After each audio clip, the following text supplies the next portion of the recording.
নমস্কার, welcome to Hazra biochemic and homeo practice. তো last যে ভিডিওটা, এই কেসটাতে আমি বলেছিলাম যিনি একজন ভদ্র মহিলা। তো এবার আজকের এই কেসটাতে আমি বলবো ওনারই ছেলের কথা।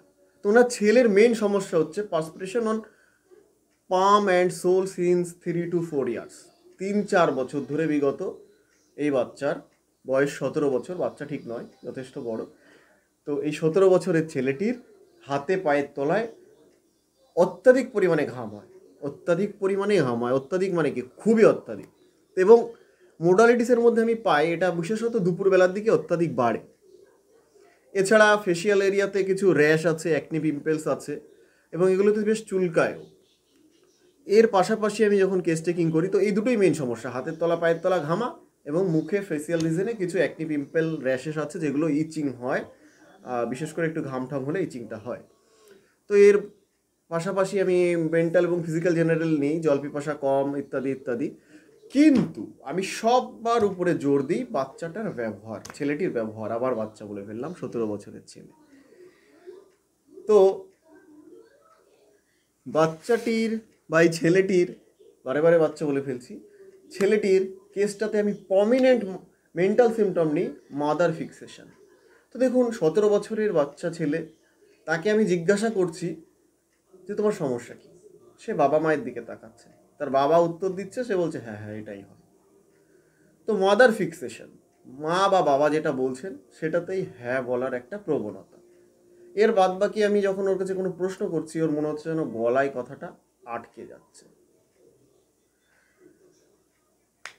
এছাড়া আমি প্রশ্ন করলে হাত কসলাচ্ছিল, এবং একটা টিমিডিটি ভাব এর মধ্যে ছিল। বাদ বাকি অবস্টিনেট চিলড্রেন আমি ওর বাবা মায়ের থেকে জানতে পারি। এবং আমি যে ওকে নর্মাল প্রশ্ন করছি যে তোমার সমস্যা কি, কি কি অসুবিধা হয়, কিন্তু ওর ফেসে একটা যেন ছায়া পাওয়া যাচ্ছে, মনে হচ্ছে আমি ওকে এক্সাম নিচ্ছি। তো ফিলিং অফ এক্সামিনেশন। এর পাশাপাশি আমি ফিজিক্যাল মেন্টাল জেনারেল আরও কালেক্ট করি। তো হাতে পায়ের তলায় অত্যাধিক ঘাম হয়, ঘামে অত্যাধিক দুর্গন্ধ আছে, কনস্টিপেশন আছে, এবং মলে যথেষ্ট গন্ধ হয়, ইউরিনে অফেন্সিভনেস আছে।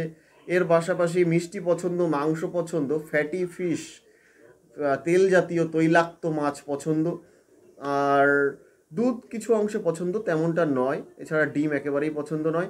হিট কোল্ড রিলেশনের মধ্যে আমি পাই হট পেশেন্ট, গরম বেশি। ফ্যামিলি হিস্ট্রিতে ক্যান্সার ছিল। বাদ বাকি জিভটা ছিল ফ্লেভি, থিক কোটেড টাং ছিল, এবং জিভে একটা ট্রিমর ছিল। তো সমস্ত কিছু কালেক্ট করার পরে আমার অ্যাডজাসেন্ট মেডিসিন আসে সিলিশিয়া, মার্কিউরাস এবং অ্যান্টিমোনিয়াম ক্রুডাম। অ্যান্টিমোনিয়াম ক্রুডামের আমি টাং সিমটমটাই প্রমিনেন্ট পাই, বাদ বাকি মার্কিউরাস, সিলিশিয়া আমার কাছে সব থেকে বেশি মূল্যবান হয়ে দাঁড়ায় এই মুহূর্তের জন্য। তো আমি সিমটমের আধিক্যতা অনুযায়ী 15/3/2024 তারিখে ছেলেটিকে প্রেসক্রাইব করি সিঙ্গেল মেডিসিন সিলিশিয়া 0/1, 0/3, 0/5 এলএম পোটেন্সিতে প্রেসক্রাইব করা হয় দিনে একবার, শুধুমাত্র সকালে। অতঃপর আজকে আসলো ছেলেটি 17/5/2024 তারিখে। ঠিক একইভাবে এর মায়ের কেসেও যেভাবে জানতে পারলাম যে 90% ইমপ্রুভমেন্ট দেখা দিয়েছে, ওর বাবা এবং ছেলেটার মা তিনজনই বললেন যে ছেলেটার ক্ষেত্রেও 90% ইমপ্রুভ হয়ে গেছে। কিন্তু লাস্ট 10-15 দিন যে মেডিসিন বন্ধ আছে, এর মধ্যেও একটু এদিক ওদিক সেদিক করেছে, কিছুটা আবার হালকা হালকা বাড়তি মনে হচ্ছে যে আবার একটু ঘাম হচ্ছে, বা অন্যান্য সমস্যাগুলো ফেসিয়াল রিজনের র্যাশেস কিছু দেখা দিচ্ছে। তো দেখুন, জাস্ট মেডিসিনটা শুরু হয়েছে 0/135। তো আশা করি পোটেন্সিটা আমি আরেকটু এগোলেই রোগী পুরোপুরি সুস্থ হয়ে যাবে। তো দেখুন, আমি খুবই ব্যথিত ভিতর থেকে যে আমি ভুলে গেলাম, নেব মনে করেও কেস দুটো আমি লাইভ তাদের মুখ থেকে কথাগুলো শোনাবো, সেটা আমার ভাগ্যে আজকে হয়ে উঠলো না, আমি জাস্ট ভুলে গেছিলাম।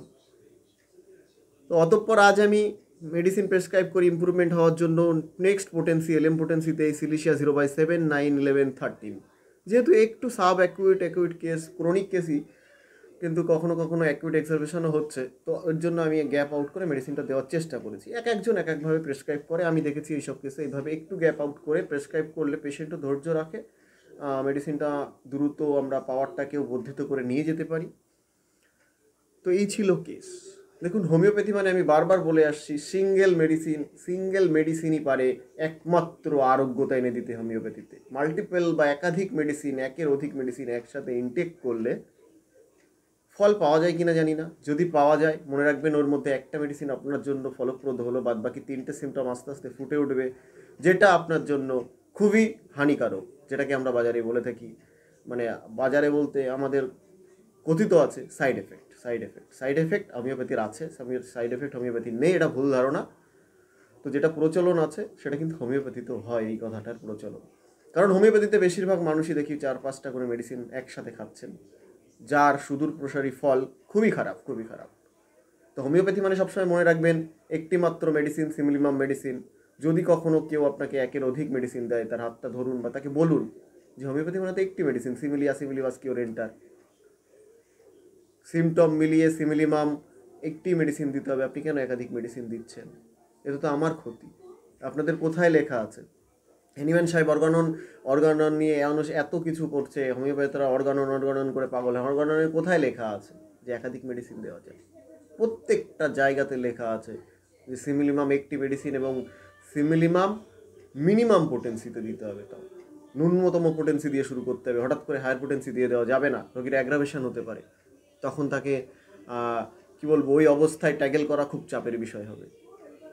তো দেখুন, এটাই হোমিওপ্যাথির অন্তর্নিহিত অর্থ, যেটা আমার যতটুকু জ্ঞান, আমি যতটুকু জেনেছি আমার গুরুদেব যারা আছেন তাদের থেকে, বা হ্যানিম্যান সাহেবের বিভিন্ন ফিলোসফি, কেন্টের ফিলোসফি এবং প্র্যাকটিস অফ মেডিসিন, হোমিওপ্যাথির অর্গানন পড়ে যতটুকু জেনেছি তৎসামান্য, তাতে আমি বলতে পারি না যে আপনারা হোমিওপ্যাথিতে একাধিক মেডিসিন গ্রহণ করবেন, সব থেকে হার্মফুল সেটা।